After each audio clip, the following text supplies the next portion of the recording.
You testified that you trusted your sister. After the discovery of JJ and Tylee, did that change? Yes. Why? I felt lied to, and my trust in my sister was broken. I'm Jonathan Vigliotti. We're starting this week's special episode of 48 Hours with emotional testimony from Lori Vallow Daybell's sister, Summer Shiflet. We're in the fourth week of testimony in Lori Daybell's trial for the murders of her two youngest children, Joshua JJ Vallow and Tylee Ryan. She's accused, along with her husband Chad Daybell, of JJ and Tylee's murders, as well as the murder of Chad's late wife, Tammy Daybell. They've both pleaded not guilty, and Chad Daybell's trial will occur at a later date. The 48 Hours team has been reviewing hours and hours of court audio, bringing you the latest highlights from each week of the trial.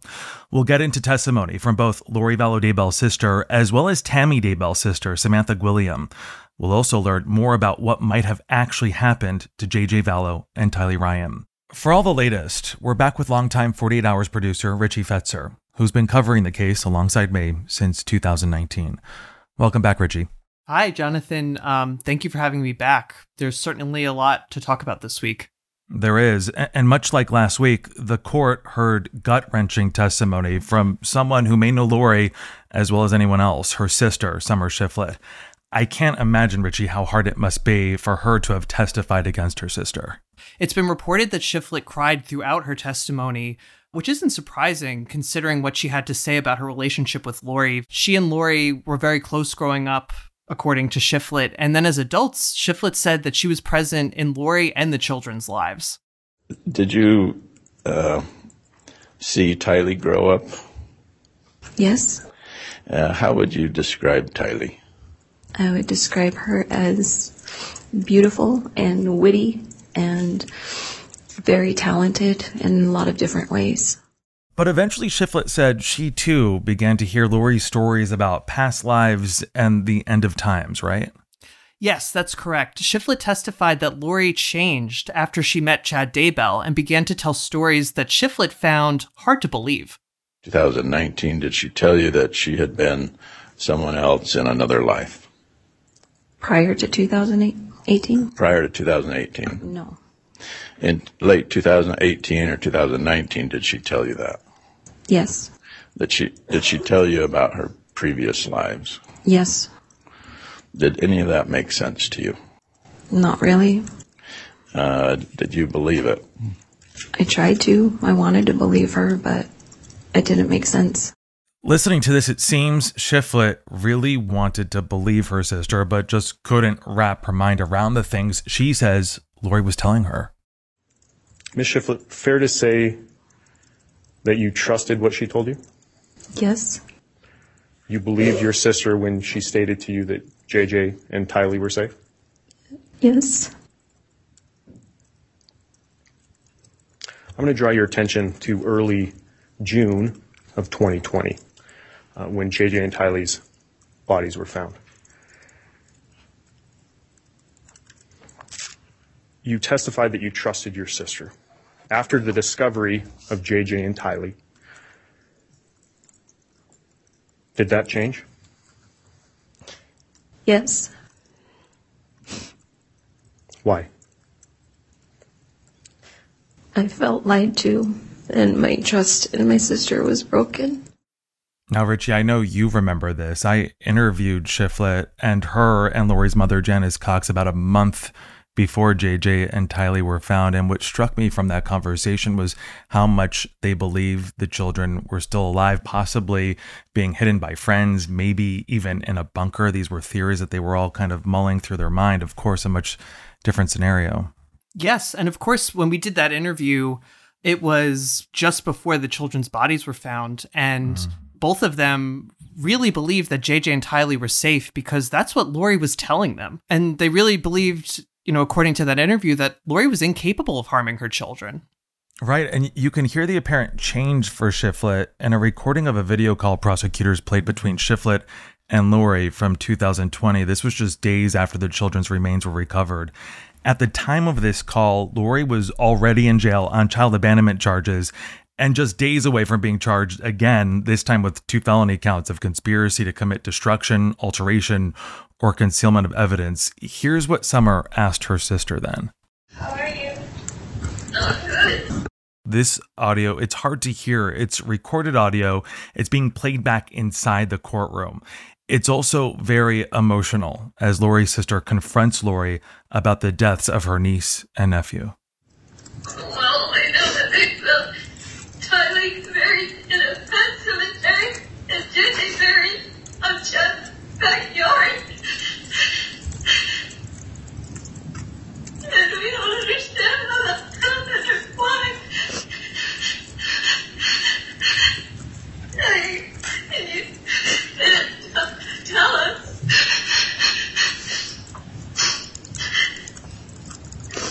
And we're devastated.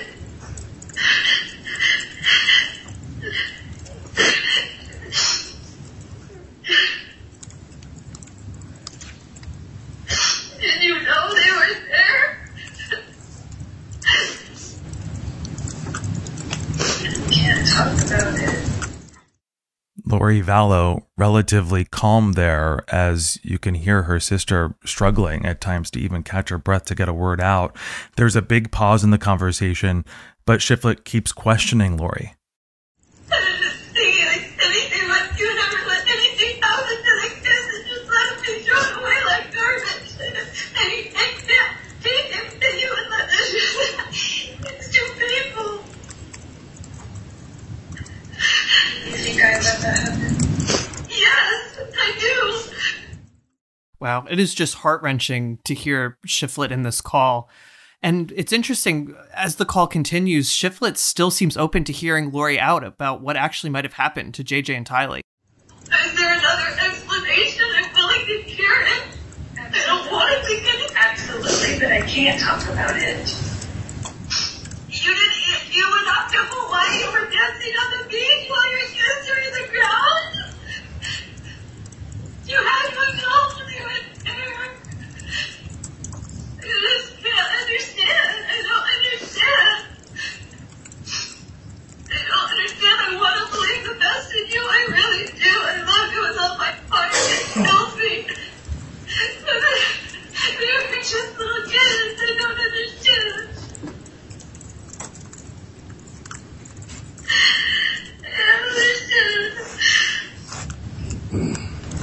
You know these times.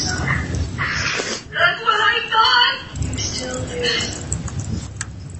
Lori, if you let that happen to them and didn't tell us and just be in the ground like a piece of trash, then I don't know you because you would have never done anything like that. That's correct.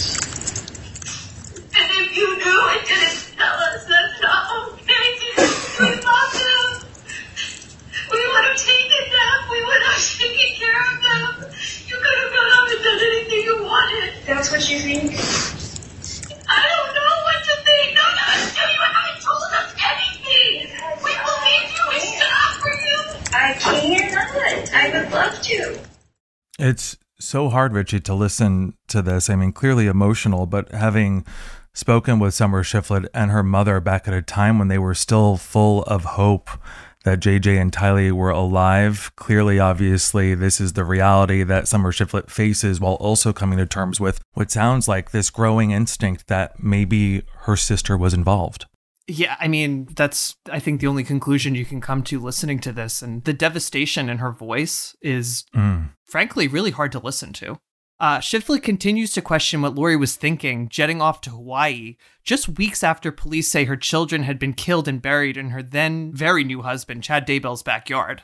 I think you were dancing on the beach having a great time, getting married. And you took pictures to prove your kids don't deserve a burial, but you need to get wedding pictures? You don't think that's upsetting? Nobody knows. I'm sorry.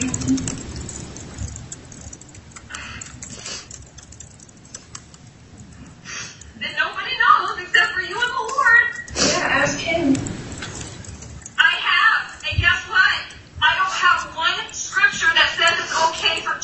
to be thrown away like garbage in the ground.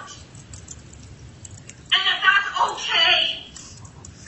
There is nothing in the scriptures that is godly about hurting a child. Nothing. And they deserve a proper burial with family that lost them at the least. I can't support that. That's hurtful to everyone. That's the most selfish, incredibly selfish thing I can think of. I can't think of anything worse. There's a part of the call that we'll listen to coming up where it seems like Lori is getting frustrated. Saying, nobody's seen me on the floor crying. Nobody knows what I've been through. With my children that I love more than anything. Fine, Lori. You were dancing on a beach with a smile on your face, taking wedding photos. Trying to go on with life. You don't think happy, trying to find some kind of happiness. You think I want to be alone? Do you think that your mother and your sister and your son don't deserve to know that the children are gone?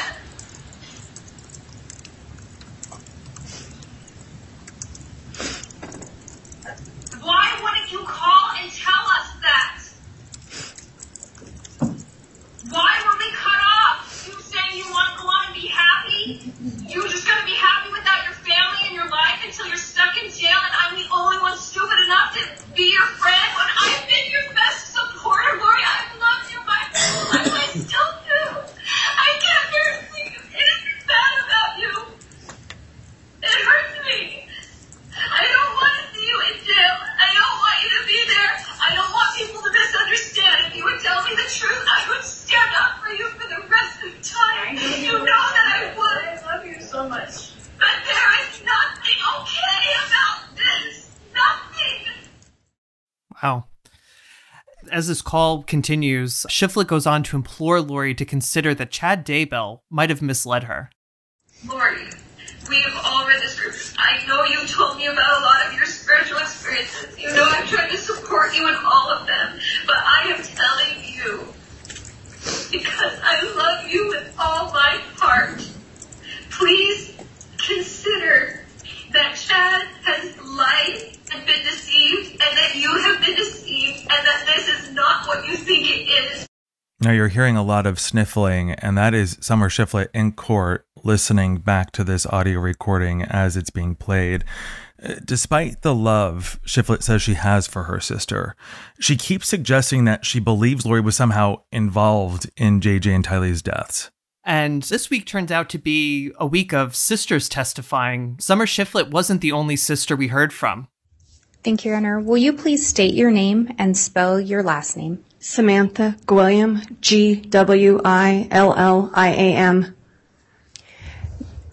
Are you related to Tammy Daybell? Yes, I am. She's my sister. So we just heard the voice of Samantha Gwilliam. She testified how she and Tammy Daybell grew up as the only girls amongst 5 siblings and how they stayed close throughout their entire lives. That is, she says, up until Chad moved Tammy and the family to Idaho. You know, before that, Gwilliam says she saw Tammy every day. And Gwilliam Richie testified about what she says were some bizarre events, starting with some visits her sister made to Gwilliam's home before she died. Gwilliam said during one unannounced visit, she saw Chad sitting in the car while Tammy brought over a birthday present. Gwilliam says this distance was out of character for him, meaning that he should normally have come up with that birthday present as well. On Tammy's last visit, she points out, Chad wasn't present at all, which Gwilliam says was strange since Tammy did not like to travel alone. Richie, what else did Gwilliam tell jurors? According to Gwilliam, the most telling stories occurred after Tammy Daybell's death, when she says Chad Daybell told the family he'd remarried a woman named Lori. You don't get married 4 weeks after you just buried your wife of almost 30 years. You just don't do that. And we found out it had only been 2 weeks after she had been buried, and we were devastated. Devastated. Gwilliam says Chad told her that Lori's previous husband had died of a heart attack, and they had bonded over the deaths of their spouses. Now, it's true that Lori Vallow Daybell's third husband, Joe Ryan, had died of a heart attack, but that statement omits what happened to Lori's fourth husband, Charles Vallow, who Lori had been married to just before she married Chad Daybell. William looked up Lori on the internet and says she learned about Charles Vallow's shooting death at the hands of Lori's brother, Alex Cox, just 4 months earlier. I discovered her name was tied to Vallow, and it brought up newspaper articles about a man in Arizona who had been shot in his own home by a brother-in-law. And I took that to my husband and I said, I think this is the same woman that he's married. As William's testimony continued, she says that she continued her research and she found an obituary for Charles Vallow where Kay Woodcock, Charles Vallow's sister and JJ's grandmother, comments about how, quote, "We will take care of JJ," unquote. So this reference to a young child raised red flags for William. She says she hadn't heard anything about children before this. So she says she asked Chad about it. And I said, well, so please help me understand. So now that you've married her, are there children? Because I had seen the other information, and I said, are you going to be raising kids together? So after she asked that question, William says this was Chad Daybell's response. And he told me no, that there's no children and that they were going to be empty nesters. Empty nesters. Let's be clear here. We know Lori did have children, so for Chad Daybell to say they were empty nesters, I'm sure prosecutors see this as a very damning statement. Yes, I think that's the only way you can look at it.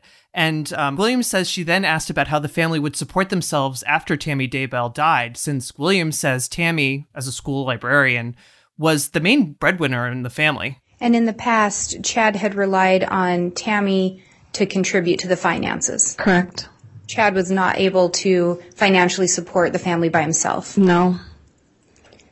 And he didn't indicate to you that he'd found a new profession to do that. No. So presumably he may have needed to rely on support from his new spouse. Correct. He told us that she had lots of money. We have a lot more to get to, but let's use this moment to take a quick break. When we come back, we're going to hear testimony from crime scene analysts, forensic experts, and others who helped answer the question of what actually happened to Tylee Ryan and JJ Vallow.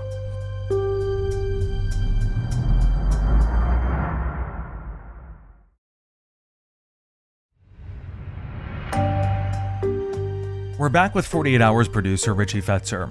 Last week, we learned more about the deaths at the center of this case, finally getting a little more clarity on where and how the children and Chad Daybell's wife, Tammy, died.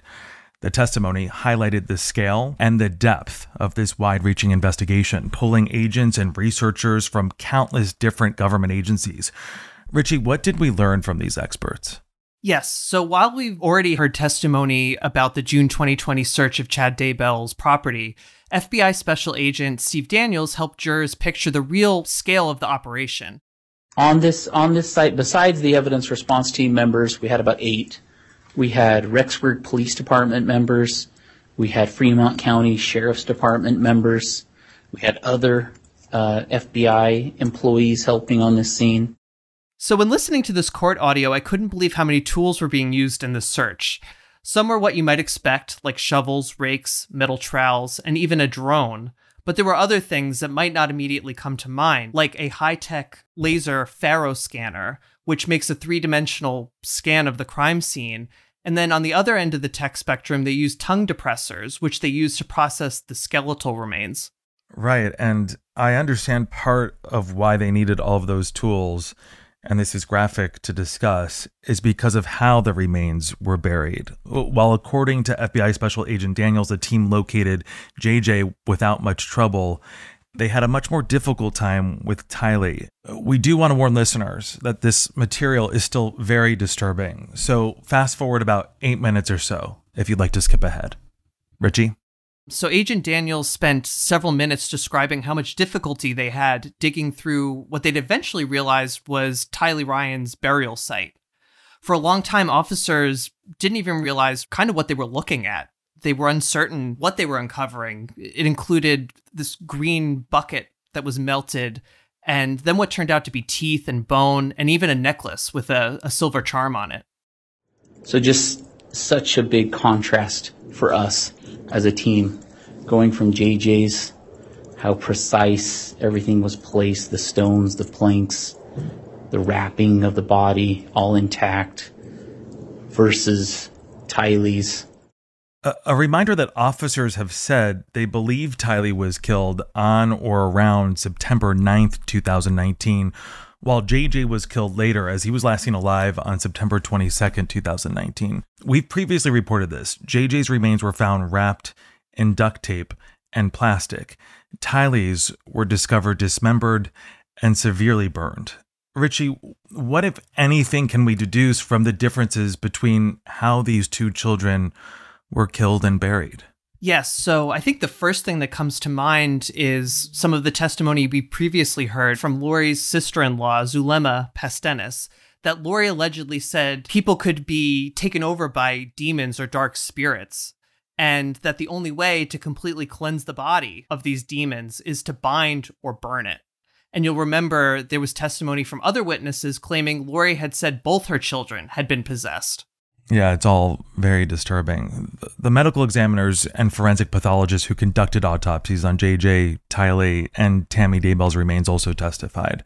Their testimony, as you can imagine, was oftentimes very graphic, and the defense tried to argue against the autopsy photos even being shown. Is that correct, Richie? Several experts testified to the conditions of the children's remains and the tests that were done to hopefully learn what might have happened to them. Dr. Garth Warren conducted both JJ and Tylee's autopsies, and he repeated some of what we've heard before. But he went on further to conclude what the actual cause of death was for JJ Vallow. I determined the cause of death to be asphyxia by plastic bag over the head and duct tape covering the mouth. And then there's another segment that's other significant conditions. I put bound with duct tape, bruising of the arms, and abrasion to the neck. But ultimately, the cause of death was asphyxia by plastic bag over the head and duct tape over the mouth. Dr. Warren also drew attention to JJ's toxicology report, which showed low levels of a drug called GHB. It's often referred to as liquid ecstasy. Some refer it to as a date rape drug. What it does, it acts as a depressant on the central nervous system. It can give you a sense of euphoria. It can give you a sense of calming, relaxation. Liquid ecstasy, or the date rape drug. Richie, please help me understand this. Why would JJ have a drug like that in his system? Well, Jonathan, unfortunately, it's kind of impossible to know. So Dr. Warren, he acknowledges that GHB can be found in a variety of drugs that people use both medicinally and recreationally, but it can also be found in the body naturally. So we may never know, why that drug was found in JJ's system. Yet another very frustrating mystery. Moving on to Tylee. Her remains were found scattered and burned. So first of all, Dr. Warren was able to conclude that Tylee did not die naturally and that any burning likely happened after she'd been killed. Dr. Warren, based on your autopsy of Tylee Ryan and based upon your education, training, and experience, have you formed an expert opinion concerning the cause of death of Tylee Ryan? Yes. What is that cause of death? I determined the cause of death to be homicide by unspecified means. So Dr. Warren tells the jury, I can't tell you exactly why it's a homicide, but it is a homicide. So the coroner's office ends up sending Tylee's remains to Quantico, where Dr. Angie Christensen spends about a month scanning the fragments and concluding that some of the bones show signs of what she calls quote-unquote sharp trauma. Sharp trauma. So Dr. Christensen testified that means something with a small surface area that was used to make an impact. Yeah, that's correct. So another FBI analyst speculated that the injuries could have come from a bladed tool, like a machete or a hatchet. Okay, so during testimony, it was revealed some tools were found on Chad Daybell's property. Were those also sent to a lab?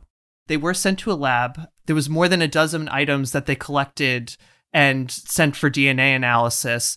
A forensic pathologist, her name is Catherine Dace, testified that Tylee's DNA was actually found on both a shovel and a pickaxe recovered from Chad Daybell's property.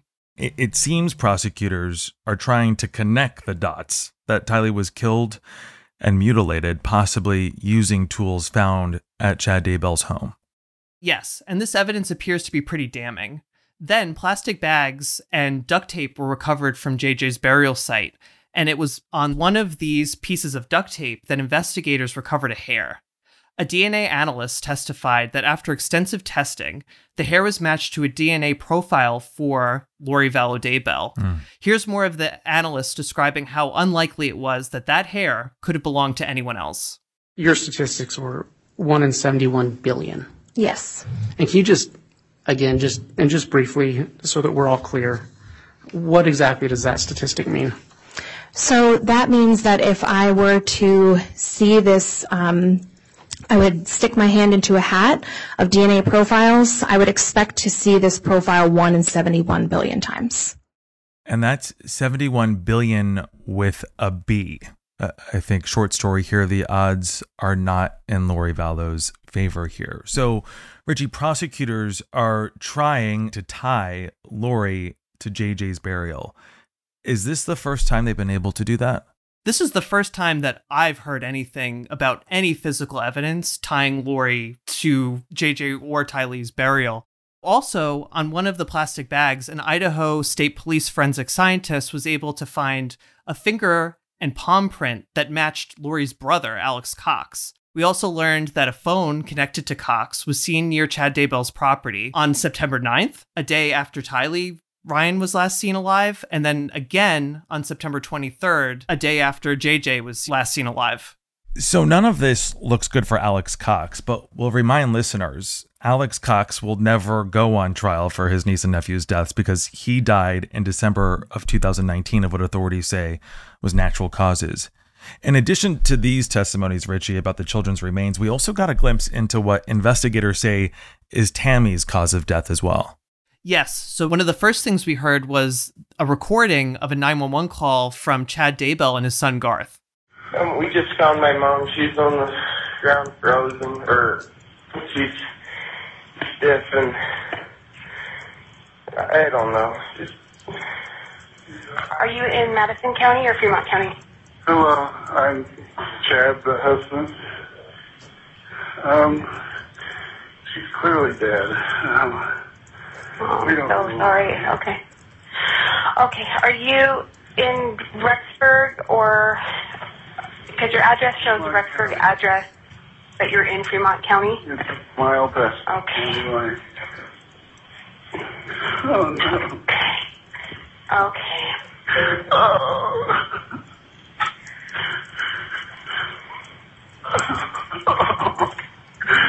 Yeah, she's not even... She's frozen.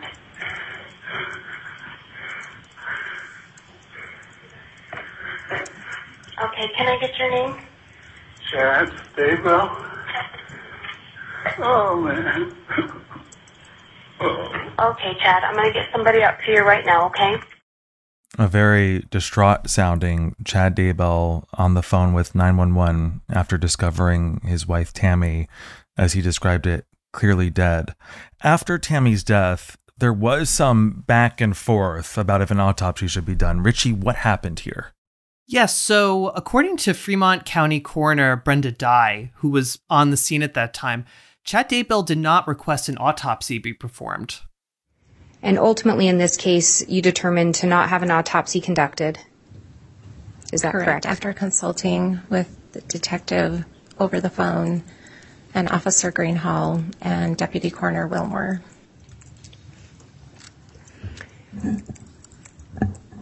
Did Chad request an autopsy? No. Did he make any indication to you regarding the autopsy? No. So it's important to note that during cross-examination, Lori's attorney, Jim Archibald, brings up that Chad Daybell's daughter, Emma Murray, also did not want an autopsy performed on her mother, Tammy Daybell. So Chad and Emma, Chad and Tammy's daughter, asked you, please don't do an autopsy. They didn't deem it necessary. Emma was against it because of the extent of, she didn't want that done to her mom. Okay. And so is it fair to say that you believed Chad's version of events of what happened to Tammy Daybell? On scene at that time, yes. Richie, can you remind us, what was the original cause of death? Coroner Dye testified that the original cause of death that she came up with for Tammy Daybell was that she died of natural causes. Cause was pulmonary edema due to syncopal episodes with seizure-like activity, and the manner natural. And again, that was based let me back up. Was that based in large part on information Chad Daybell provided you? Yes, and also a daughter gave me some medical history background on her. But investigators began to view Tammy Daybell's death as suspicious due to her health, age, Chad Daybell marrying Lori so soon after, so they had her remains exhumed 2 months later on December 11th, 2019. Ms. Dye, based on the information that you learned from the medical examiner and attending the autopsy, do you intend to modify the death certificate in this case? Yes. And what would you be changing the death certificate for Tamara Daybell to reflect? Cause of death, asphyxiation, the manner of death, homicide. Our team at 48 Hours will be reporting on the Lori Vallow Daybell trial. We plan to bring you the latest coverage and analysis throughout the trial exclusively on the 48 Hours podcast. In the meantime, be sure to follow and listen to 48 Hours wherever you get your podcasts. You can also listen ad-free on the Amazon Music or Wondery app. Richie, thanks so much for debriefing us again. We'll check back in with you soon. Thank you again for having me. We'll just have to see where this trial goes.